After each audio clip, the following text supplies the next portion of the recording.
Greater Noida से बड़ी खबर जो एयरपोर्ट की जमीन पर अवैध निर्माण पर एक्शन हुआ है। 90 लोगों के खिलाफ एफआईआर दर्ज हो गई है और क्षेत्रीय लेखपाल ने एफआईआर दर्ज कराई है।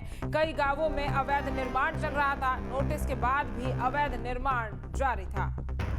तो ग्रेटर नोएडा से बड़ी खबर आपको बता रहे हैं, जो एयरपोर्ट की जमीन पर अवैध निर्माण पर एक्शन हुआ है और 90 लोगों के खिलाफ एफआईआर दर्ज हुई है। वहीं क्षेत्रीय लेखपाल ने एफआईआर दर्ज कराई है। बता दें कि कई गांवों में अवैध निर्माण चल रहा था, जिसके बाद नोटिस के बाद भी अवैध निर्माण जारी था। और इसी खबर पर ज्यादा जानकारी के साथ हमारे संवाददाता तरुण हमारे साथ जुड़ गए हैं। तरुण, ग्रेटर नोएडा से खबर है जहां पर एयरपोर्ट की जमीन पर अवैध निर्माण पर एक्शन हुआ है। किस तरह से एक्शन हुआ है और इसको लेकर आपके पास क्या जानकारी?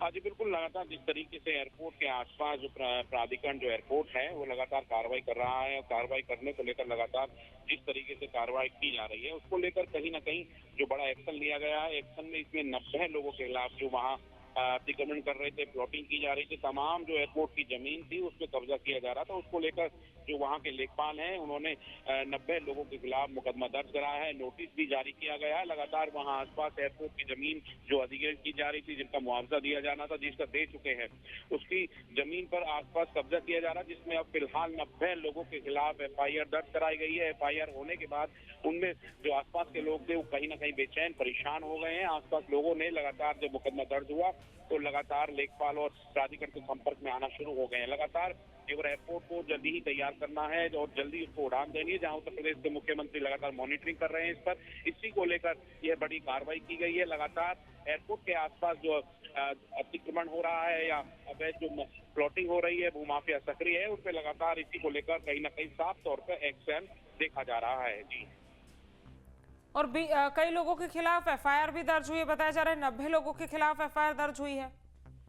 जी बिल्कुल, इसमें 90 लोगों के खिलाफ मुकदमा दर्ज किया गया है। मुकदमा दर्ज करने के बाद जो कहीं ना कहीं अब कार्रवाई आगे बढ़ती नजर आ रही है, क्योंकि अब से पहले लगातार प्राधिकरण से लेकर यमुना प्राधिकरण से लेकर जेवर एयरपोर्ट अथॉरिटीज लगातार आसपास के लोगों को जागरूक कर रहा था, चेतावनी दे रहा था, नोटिस दे रहा था, इस तरह की कोई भी जमीन पर कब्जा ना करे और जो माफिया है वो प्लॉटिंग ना करें। लेकिन उसके बावजूद भी लगातार वहाँ प्लॉटिंग की जा रही थी, जमीन थी उस पर कब्जे किए जा रहे थे। इसी को लेकर लगातार जो क्षेत्रीय जो लेखपाल है उन्होंने 90 लोगों के खिलाफ तहरीर दी थी, जिसमें मुकदमा दर्ज कराया गया है। फिलहाल पूरे मामले पर कहीं ना कहीं जो जांच पड़ताल होती नजर आ रही है, क्योंकि उत्तर प्रदेश के मुख्यमंत्री लगातार जेवर एयरपोर्ट को लगातार उड़ान देना चाह रहे थे और जल्दी ही इसका जो देश के पीएम है उसका उद्घाटन करते, लेकिन कहीं ना कहीं पूरी तैयारी के साथ प्रशासन पूरी जोर पर है। जल्दी उड़ान एयरपोर्ट की जो यहाँ से उड़ जाए और जल्दी ये चालू हो जाए। आसपास क्षेत्र के लोगों को इसमें रोजगार मिलेंगे, अवसर पैदा होंगे रोजगार के। तो इसी को लेकर लगातार उत्तर प्रदेश में विकास की गंगा बहे और आगे विकास है वो पूरी तरह हो पाए, इसी को लेकर लगातार यानी कि कार्रवाई लगातार की जा रही है। तमाम जानकारी हम तक पहुंचाने के लिए बहुत बहुत धन्यवाद तरुण आपका। जहां भक्ति है हर शब्द में, कथाओं में छिपे हैं दिव्य रहस्य और ज्योतिष देता है जीवन को दिशा। धर्म से जुड़ी हर बातों को जानने के लिए हमारे चैनल स्तुति को सब्सक्राइब करें। चैनल पर जाने के लिए इस लिंक पर क्लिक करें।